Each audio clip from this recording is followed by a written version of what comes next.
सिद्धान्नत्वा हदादिश्च चतुर्धाराधनाफलं क्रमेणाहं ध्रुवं वक्षे स्वस्वरूपोपलब्धये।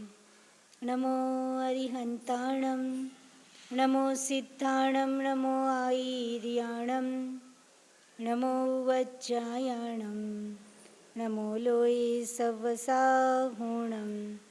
जय बोले अनंतानंद सिद्ध परमेष्ठी भगवान की जय। देवादिदेव श्री 1008 आदिनाथ भगवान की जय। परम पूज्य आचार्य भगवान श्री अमित गति मुनि महाराज की जय। परम पूज्य गणाचार्य गुरुदेव श्री विराग सागर जी महाराज की जय। द्वादशांग जिनवाणी माता की जय। मरण कंडिका ग्रंथ आचार्य अमित गति मुनि महाराज द्वारा लिखित और उसमें गाथा नंबर 233 अधिकार चल रहा था संलेखना अधिकार। और संलेखना अधिकार के अंदर जो 12 प्रकार के तप है उसमें जो काय क्लेश तप है वो चैप्टर चल रहा था बहिरंग तप में। और उसमें शयन मुद्रा रूप काय क्लेश तप यानी आप ऐसे कैसे सोए जिससे काय क्लेश हो, तो बताया है कोदंड लघुदंडासौ सय्या पुरस्सरम कर्तव्या बहुधा सय्या शरीर क्लेशकारिणा। धनुष्वत सोकर ध्यान करना कोदंड शयन है। धनुष्वत यानी पैर थोड़े ऐसे, तो ये धनुष बन जाएगा। ऐसे ऐसे सोना,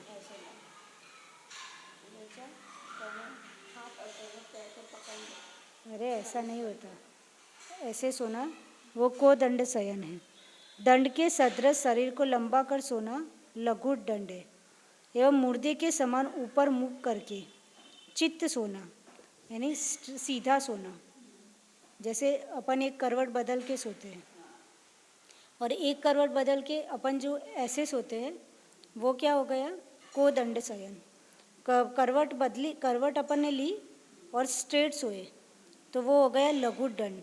और कोई सीधा एकदम सीधा सोने की कई लोगों को आदत होती है, तो मुर्दे के समान ऊपर मुख करके यानी अपन जैसे सीधा सोए तो फेस ऊपर आएगा, तो ऊपर मुख करके चित्त सोना वो सव सही है। यानी जैसे कोई डेड बॉडी होती है तो वो ऐसी होती है स्ट्रेट होती है, तो उसको सव सैया है। कहने का मतलब है कोई सी मुद्रा में सो, पर यहाँ सोने की बात नहीं है, ऐसे सोकर ध्यान करने की बात है। राइट, ये काय क्लेश तप है। ये सोना इस तरह से सोकर के आप ध्यान करोगे तो ये अलग अलग प्रकार के ध्यान बताया है। इसी प्रकार अन्य अन्य प्रकार से सोकर ध्यान करना साधु का कर्तव्य है और ये काय क्लेशकारी काय क्लेश तप है। मतलब कोई सी भी मुद्रा लो उसमें लगे रहो, फिर चेंज नहीं करो। डिफरेंट टाइप के आसन बताए और ऐसे आप तप कर सकते हो कि एक करवट लेके ऐसे सीधे सो गए, करवट लेके तो वो लघु दंड हो गया। जैसे ऐसा आकार बना दिया जैसे पैर अपन ऐसा कर देते तो वो हो जाएगा कोदंड हो जाएगा। और इस प्रकार से अन्य अन्य प्रकार से सोएंगे तो अलग सोकर अनेक प्रकार का ध्यान करेंगे तो वो काय क्लेशकारी काय क्लेश तप है। अब आगे 234 नंबर की गाथा। काष्ठास्म तृणभूसय्या दिवानिद्रा विपर्यय दुर्धरा भावकाशादि योगत्रितय धारणम। अब ये काय क्लेश तप है, आप किस किस आसन पे और कहाँ पे रह के करोगे, तो काष्ठ पर यानी ये लकड़ी पर। राइट, कभी ये चटाई नहीं लेते, जैसे स्पेशली गर्मी की सीज़न हो तो अपन जमीन और लकड़ी, राइट, पाषाण पर पत्थर पे, राइट, तृण या चटाई आदि पर तथा भूमि पर शयन करना, दिन में नहीं सोना, राइट, और अभ्रावकाश आदि 3 योगों को धारण करना भी काय क्लेश तप है। अब यहाँ पूछा कि जो अभ्रावकाश आदि 3 योग बताए उसका लक्षण क्या है, तो शीत ऋतु में खुले मैदान में अथवा नदी किनारे अति शीतप्रद स्थानों पर 1 दिन या महीना अथवा 4 महीना पर्यंत ध्यान स्थिति एक ही मुद्रा में अवस्थित रहना अभ्रावकाश योग है। अभ्रावकाश, राइट, यानी अवकाश, ऊपर क्या है, खाली आकाश, खुला आकाश है, राइट। तो खुले आकाश यानी आप खुले मैदान में हो, तो खुले मैदान में हो दैट मीन्स ऊपर आकाश है। तो वहाँ पे आप नदी के किनारे और ऐसे शीतप्रद जो स्थान होते हैं उनमें 1 महीना अथवा 1 दिन अथवा 4 महीने तक नॉन स्टॉप तप करना। तो ऐसा ध्यान स्थिति में एक ही मुद्रा में अवस्थित रहना उसे अभ्रावकाश योग कहते हैं। गर्मी की ऋतु में पर्वत पर इसी प्रकार ध्यान करना ग्रीष्मावकाश है।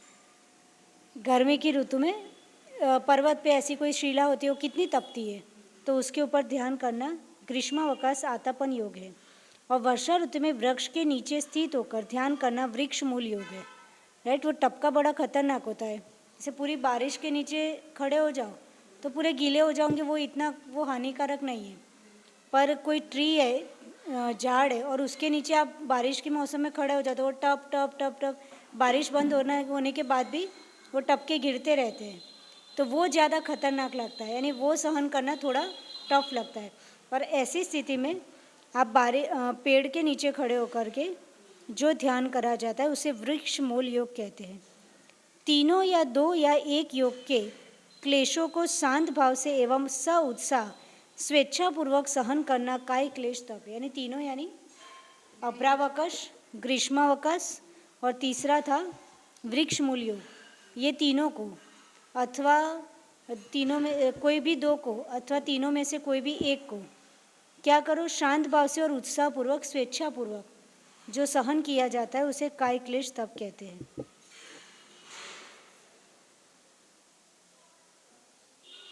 और भी उन्होंने बताया कि और काय क्लेश तप क्या है।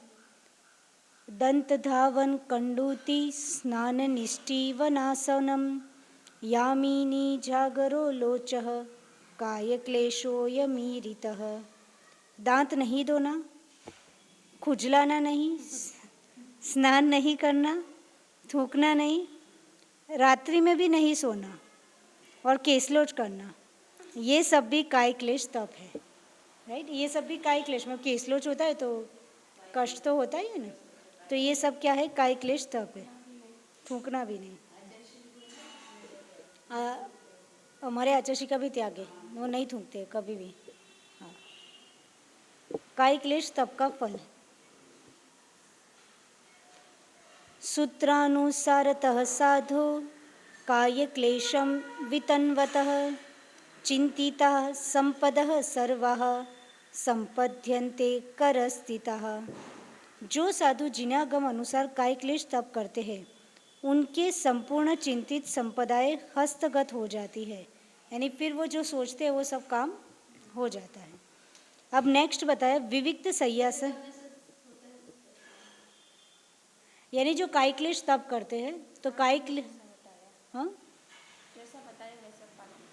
यानी जो अभी बताया ना कि या तो अभ्रावकाश योग करे या ग्रीष्मावकाश करे या वृक्ष मूल योग करे, राइट, या फिर ये सब केसलोच करना, स्नान नहीं करना, थूकना नहीं, तो जो ये सब करते हैं वो फिर उनके इतना पुण्यास्त्र होता है कि वो जो सोचते हैं वो सारे काम होते हैं। चिंतित संपदाएं हस्तगत हो जाती है, ऐसा लिखा है। फिर विविक्त संयासन तप। विविक्त वसति शास्ति यश्याम रूप रसादिभिः संपद्यते न संक्लेशो न ध्यानाध्ययने क्षति।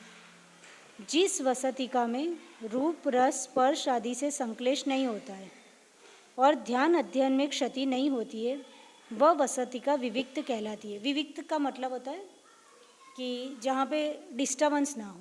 अब जैसे अपन इधर बैठे नीचे बर्तन की आवाज़ आ रही है तो ये विविक्त नहीं है। जैसे अपन धर्मशाला में रहते हैं तो धर्मशाला में क्या कोई आवाज़ नहीं आती, एकदम साइलेंट रहता है, तो वो विविक्त है, वो वसतिका है। तो उसको विविक्त वसतिका कहलाई कि जिस वसतिका में रूप रस स्पर्श आदि से संक्लेश नहीं होता है, यानी कोई भी प्रकार का डिस्टर्बेंस नहीं होता, ध्यान और अध्ययन में क्षति नहीं होती, वह वसतिका विविक्त कहलाती है। अब वसतिका इस प्रकार होनी चाहिए। किस प्रकार होनी चाहिए तो आचार्य महाराज बता रहे 238 नंबर की गाथा।